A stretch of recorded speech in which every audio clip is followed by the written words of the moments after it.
इस YouTube channel में आप सभी का स्वागत है।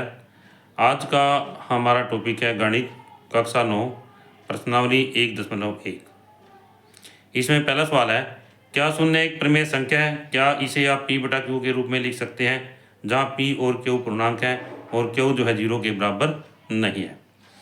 तो इसमें हमने परिमेय संख्या तथा अप्रमेय संख्या से संबंधित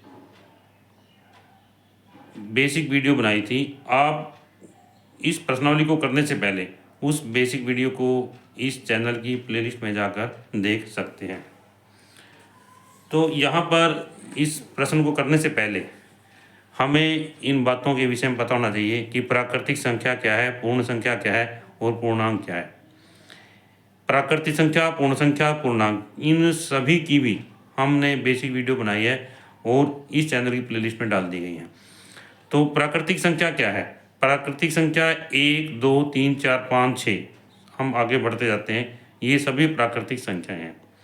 और पूर्ण संख्या, प्राकृतिक संख्याएं जो हैं उनमें ये शून्य शामिल कर दिया जाता है, शून्य या 0, 1, 2, 3, 4, 5, 6, ये सभी पूर्ण संख्याएं हैं। इसके बाद में आगे पूर्णांक है।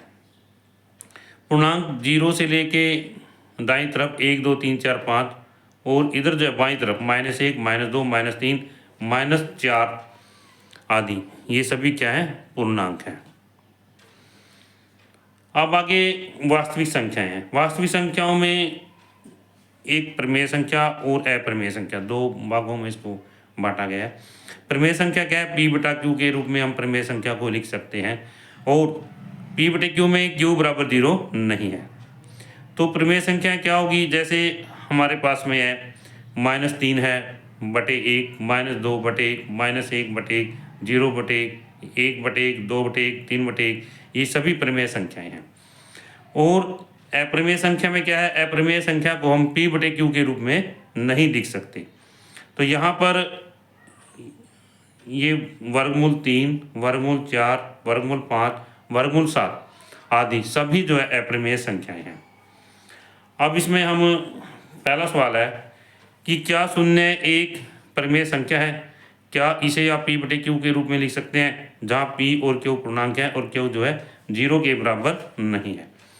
तो हम जो शून्य है, शून्य को लिख सकते हैं 0/1, 0/2, 0/3, 0/4, इस तरह से। तो इस प्रकार हम क्या कह सकते हैं भी शून्य एक परिमेय संख्या है, क्योंकि हमने इसको p बटा क्यू के रूप में लिख लिया और q यहाँ पर जो है 0 के बराबर नहीं है। तो इसका उत्तर क्या आएगा? भी शून्य एक परिमेय संख्या है। इसका उत्तर आएगा हाँ, शून्य एक परिमेय संख्या है। हाँ में उत्तर आएगा हाँ। इससे अगला है 3 और 4 के बीच 6 परिमेय संख्याएं ज्ञात कीजिए। ये पहला सम था, अब ये दूसरा है। 3 और 4 के बीच 6 परिमेय संख्या हमने बतानी है। तो इसमें सबसे पहले है 3 और इधर लिख लिया हमने 4। तो 3 बटे हम ऊपर नीचे 10 से गुणा करते हैं। 3 को ऊपर नीचे जो है 10 से गुणा करते हैं। तो दोबारा से एक बार दूसरा समय 3 और 4 के बीच में 6 परिमेय संख्याएं लिखिए। इसमें यहाँ पर 3 को लिखते हैं हम 3 गुणा 10 बटा में 10 के, यानी 30/10 के।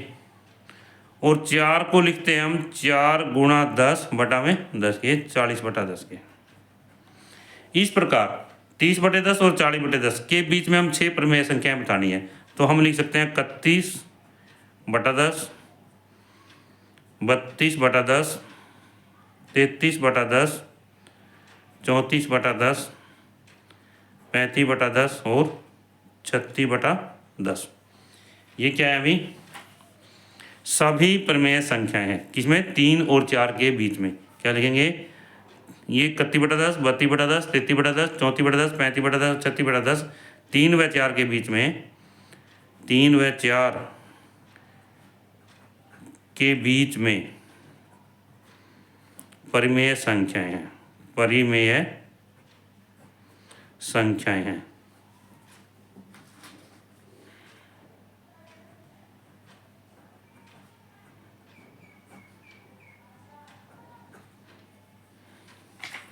इससे अगला सवाल है 3/5 और 4/5 के बीच 5 परिमेय संख्या लिखनी है हमने।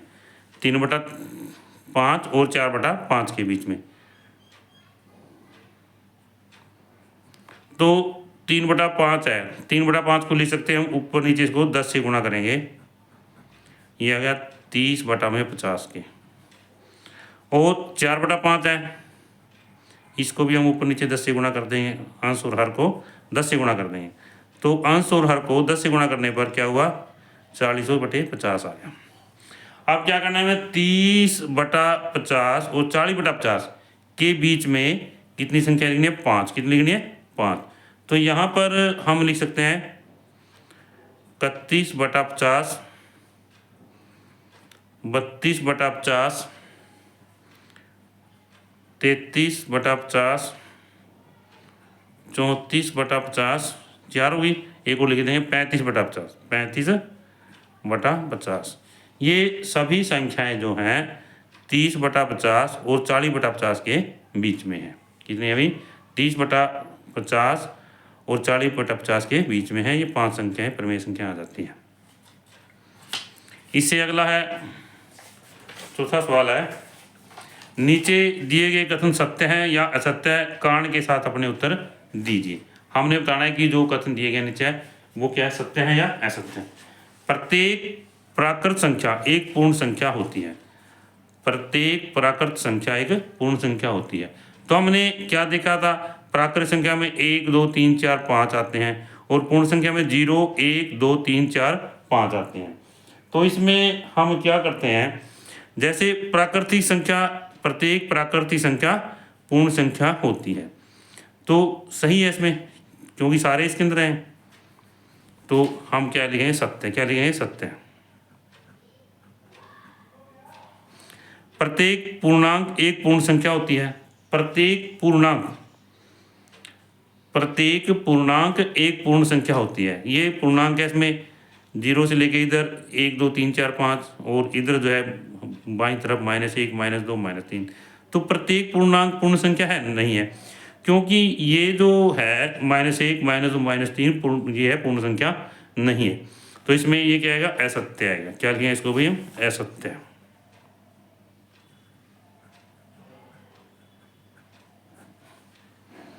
इसके बाद आगे है, प्रत्येक परिमेय संख्या एक पूर्ण संख्या होती है। प्रत्येक परिमेय संख्या एक पूर्ण संख्या होती है। तो इसमें क्या है अभी, असत्य है। क्या है, असत्य। जैसे पूर्ण संख्या के लिए क्या है, हमारे पास में 0 1 2 3 4 5 होना चाहिए यहाँ पर, और परिमेय संख्या किसके रूप में होती है, P/Q के रूप में हो सकती है। किसके रूप में होती है, P/Q के रूप में होती है। तो हम क्या करेंगे, क्या लिखेंगे, तो जैसे परिमेय संख्या है, परिमेय संख्या 1/2, 3/4, 5/7, ये सभी क्या है, परिमेय संख्याएं हैं। परिमेय संख्या, इसको P/Q के रूप में लिख सकते हैं, और Q = 0 नहीं है। तो जब हम Q = 0 नहीं है और ये पूर्णांक भी नहीं है, ये क्या है, पूर्णांक पूर्ण संख्याएं भी नहीं है, ये क्या है अभी, इसके अंदर जो क्या था, प्रत्येक परिमेय संख्या पूर्ण संख्या होती है, परंतु ये क्या है, अभी पूर्ण संख्याएं नहीं है। क्या लिखेंगे, ये पूर्ण संख्याएं नहीं है, ये पूर्ण संख्याएं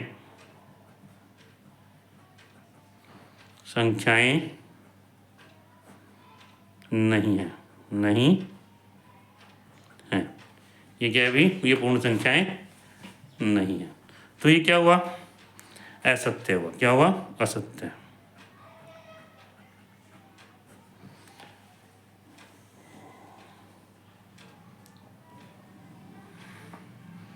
तो इसमें यदि यह वीडियो आपको अच्छी लगे तो आप इस वीडियो को लाइक करें, शेयर करें और इस चैनल को सब्सक्राइब करें।